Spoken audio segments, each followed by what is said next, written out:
So, what's it like to be an auctioneer? And we will explain what we're doing, guys, later on. But come on, straight into the world of auctioneers. What's it like to be an auctioneer? Auctioneer, it has to be one of the most fun jobs I've ever done. Why? I've only actually physically been the auctioneer for the last sort of 4.5 years. Before that, I worked in an auction team, and it was a buzz in the auction team. But to actually stand on the rostrum, it's very hard to explain the enjoyment you get out of it.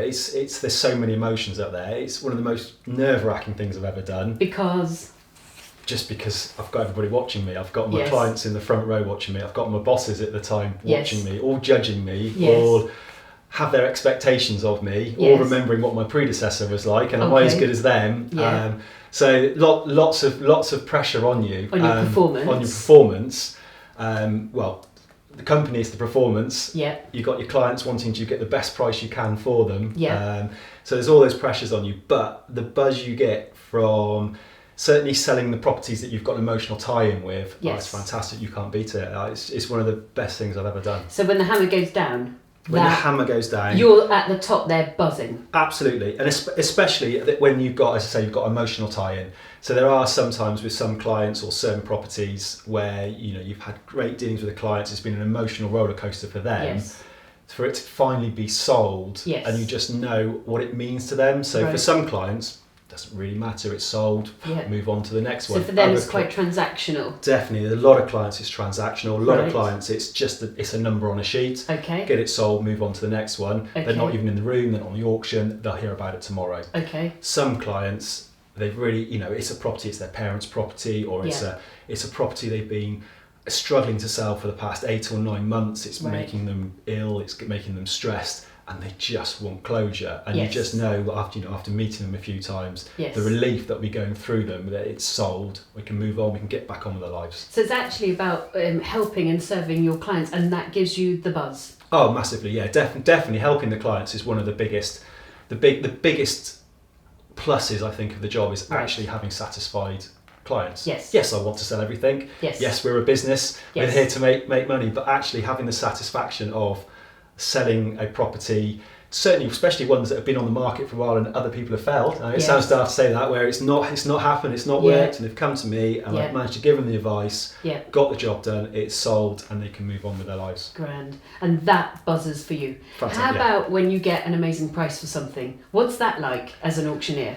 When it went in at that price, you're thinking it might go for this price, you know how many packs have been downloaded, and then the room's gone mental. What's that like? It's really hard. Again, it's quite hard to explain, because unless you're there to get an understanding of it. Now, when it goes for daft money, and every now and then it does, I stand there and go, "Oh, is it the same property I was looking at?" It really is. And but quite often when that happens, there's two people that they've bought into it, and they're buying it through passion rather than buying it for any financial purposes.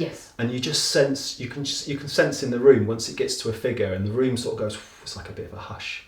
And then you hear a hush when people are listening, going, "This is mad." And then it sells, and then you have this eruption of people going, "Oh my God, I can't believe it!" So you can just sense it and hear it. So you get your properties that just churn around, they sell, they go a little bit above guide and sold, but the ones that go for silly money, atmosphere in the room completely changes every time. And how do you feel? Well, I'm happy. Is it as much as a buzz, or is it more the buzz helping someone? Is it still fun? It is still fun, and it's a lot easier for those sort of properties. To be honest, the easy job for me are the properties like that, where two people just fighting for invested. it. Because ultimately, what am I doing? I'm just counting their hands. I'm going backwards and forwards. 200, 205, 210. For me, actually, that's quite a simple job. It's only when it might get down to the crux and you're bringing out 1,000 or 500. So, but they're easy ones to sell. The hard ones for selling me are the ones where you've only got a couple of people interested and nobody wants to put their hand up, and you're trying to coach them. And what do you do? How do you work the room? How do you help people start to bid? And how does that feel? How does it feel? Because we're going to do tons of videos about auctions. So there's a whole series with Charlie. So don't worry, you'll get everything you need to know about auctions here. How does it feel?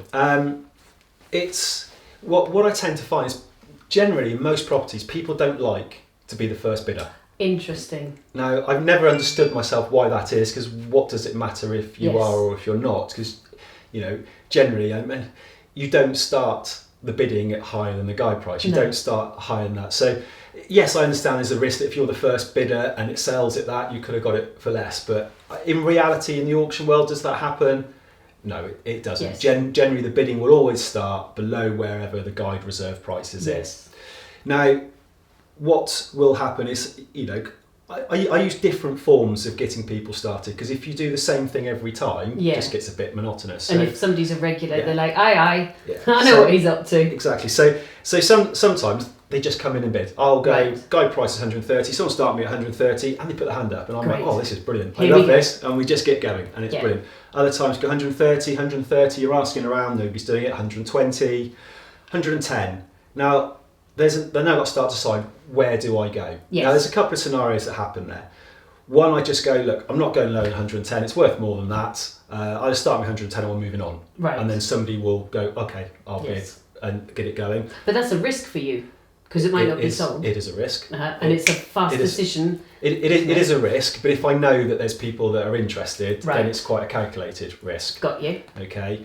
The other one is I start the bidding. As auctioneer, I have the authority to bid on behalf of the client. Because some people are nervous about auctions. In fact, auctions are the most transparent way to buy. I love auctions, but talk that through, how you would start the bidding off and why you're allowed to do that. Well, if I start with why I'm allowed. Welcome, T. Yeah, so start with why I'm allowed. So, as an auctioneer, I can bid on behalf of the client up to the reserve price. I cannot bid past the reserve price. Okay. Now, sometimes it's commonly referred to as bidding off the wall. You're not bidding off the wall, you're bidding off the client as such. And I always say the equivalent is in the normal private treaty market. Yeah. Property on the market, let's say 100,000. Yeah. Client wants 100,000. Yeah. Okay. You come in with an offer of 90. Yeah, as I would. Yes, you come in at 90, Go to the client, it's like, no, I want 100. Yeah. So I'll come back to you as an agent and go, look, they really want 100, you need to increase your offer. You come up to, let's say, 95. Yeah. Okay. In the auction world, we do the similar sort of thing. So the bidding, let's say again, the reserve's 100,000. Yes. The first bid in the room is 90. Yeah. Okay. Nobody else is there is putting the hand up to bid. Yeah. Okay. But you, I don't know, but let's say you're prepared to go to 100. Yeah. If I didn't bid against you on behalf of the vendor, it would just go down as not sold. Got you. You see, so nobody wins, the buyer nor the seller. No. So I would come in then at 95 or 92, whatever, and then you bid again. What language would you use? Because this is something I don't think many people understand, and I think it's really useful to be clear. Language doesn't change. Okay. Basically, as far as I'm bidding with you against the vendor sitting there, as if they're in the room and bidding. Got you. So be prepared. But what you will know is I don't bid past the reserve. So you're not allowed to. Not allowed to, and it's in no interest. And I don't want to be stuck with. No. I've suddenly bid 102 and you don't go again. Well, I'm going to have a very upset client going, well, hang on, it's gone past, it's sold. Yes. So you can use that to get people to at least the reserve price to get it sold for the vendor. And you as a buyer, you're still in full control of what you are bidding. Yes. If you don't want to go to the reserve price, well, you're not going to go to the reserve price. But if you're prepared to go to that reserve price, then you'll get it for the reserve price. So it does happen. It doesn't happen a lot. Majority of times, if you've got 2, 3, 4, 5 people interested. Yes. I don't need to do any bidding at all. Where it only really happens if you've only got one person interested. Yes. And then you bid against them, and then it's just bringing them up to the reserve, and they'll buy it on the reserve. And then lucky them. Yes. So auctions, a way to buy property, you'd recommend it? Definitely. So would I. Definitely. Hugely. It's especially if you want to put some fun in the whole property purchase. And you do realise that many people, particularly if they're first time buyers, are going to be and going to auction, are going to be super nervous, which is why we're doing the whole series. So watch all of these videos to demystify it all. It is probably one of the most nerve-wracking experiences. I've never physically bought at auction myself. I have bid on behalf of clients at auction, and even I find that nerve-wracking. How does that feel? Okay, even though you're an experienced auctioneer and a director of an auction company and estate agency, you're still nerve-wracked. Okay, so if you're feeling nervous, so does he, and he knows what he's doing inside out. Yeah. But I think one of my big problems, I start overthinking it.